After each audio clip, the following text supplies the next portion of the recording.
সন্ধ্যার শেষ ট্রেনটা স্টেশন ছেড়ে চলে গেল। প্ল্যাটফর্মটা আবার আগের মতো ফাঁকা হয়ে গেল। চারপাশে শুধু হালকা বাতাস আর পুরনো ঘোষণার শব্দ।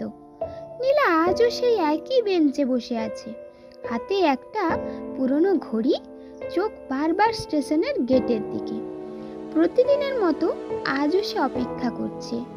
3 বছর হয়ে গেছে, তবুও তার বিশ্বাস একদিন আদিত্য ঠিক ফিরে আসবে। এই স্টেশনেই তাদের প্রথম দেখা হয়েছিল। কলেজ থেকে ফেরার সময় নীলার হাতে অনেকগুলো বই ছিল।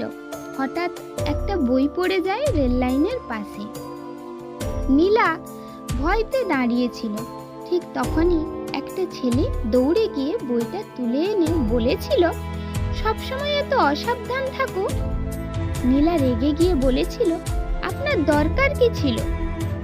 ছেলেটা হেসে বলেছিল, কারণ তোমার চোখে ভয় দেখেছিলাম। সেদিনের সেই ছেলেটাই ছিল আদিত্য। তারপর ধীরে ধীরে কথা বাড়ে। স্টেশনটা তাদের প্রতিদিনের দেখা করার জায়গা হয়ে যায়। প্রতিদিন বিকেলে আদিত্য আগে এসে দাঁড়িয়ে থাকতো। নীলাকে দেখেই বলতো, আজ আবার দেরি? নীলা হেসে বলতো, তুমি তো অপেক্ষা করতেই ভালোবাসো। আদিত্য উত্তর দিত, হ্যাঁ, কিন্তু শুধু তোমার জন্য। দিনগুলো খুব সুন্দর ছিল। একসাথে ফুচকা খাওয়া, ট্রেন মিস করা, বৃষ্টিতে ভেজা, ছোট ছোট মুহূর্তেই তারা সুখ খুঁজে পেয়েছিল। একদিন বৃষ্টির সন্ধ্যায় আদিত্য হঠাৎ খুব চুপচাপ ছিল। নীলা জিজ্ঞেস করলো, কি হয়েছে? আদিত্য কিছুক্ষণ চুপ থেকে বলল, আমাকে হয়তো কয়েক মাসের জন্য বাইরে যেতে হবে। নীলার বুকটা হঠাৎ কেঁপে উঠল।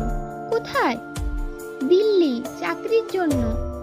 নীলা জোর করে হাসলো। তাহলে যাও, ভবিষ্যতের জন্য তো দরকার। কিন্তু ভিতরে ভিতরে সে ভেঙে পড়ছিল। পরের কয়েকদিন খুব দ্রুত কেটে গেল। তারপর এলো সেই শেষ দিন। স্টেশনে দাঁড়িয়েছিল দুজনে।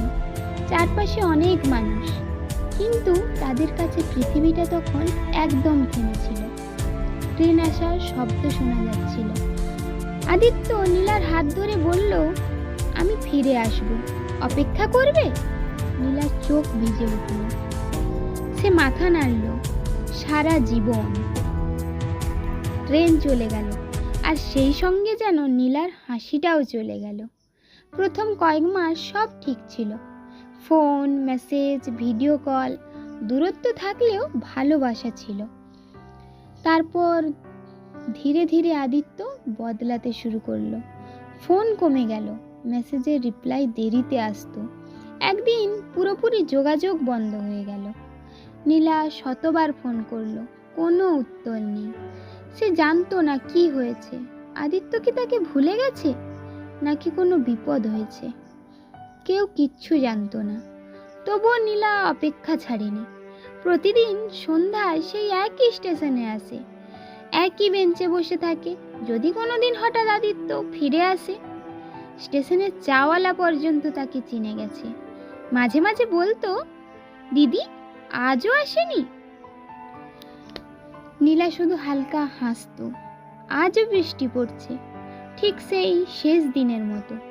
নীলা ধীরে ধীরে উঠে দাঁড়ালো। হঠাৎ দূরে একটা ছেলে ট্রেন থেকে নামলো। নীলার বুক দ্রুত ধুকপুক করতে লাগলো। ছেলেটার হাঁটা, চেহারা সবকিছুই আদিত্যর মতো লাগছিল। সে দৌড়ে এগিয়ে গেল, কিন্তু কাছে গিয়ে থেমে গেল। ছেলেটা আদিত্য নয়। নীলা আস্তে করে পিছিয়ে এলো। চোখের কোণে পানি জমে গেছে। স্টেশনের ঘোষণায় আবার ট্রেন ছাড়ার শব্দ হলো। নীলা আকাশের দিকে তাকিয়ে খুব আস্তে বলল, সবাই ফিরে আসে না, তবুও কিছু মানুষ সারা জীবন অপেক্ষা করে যায়।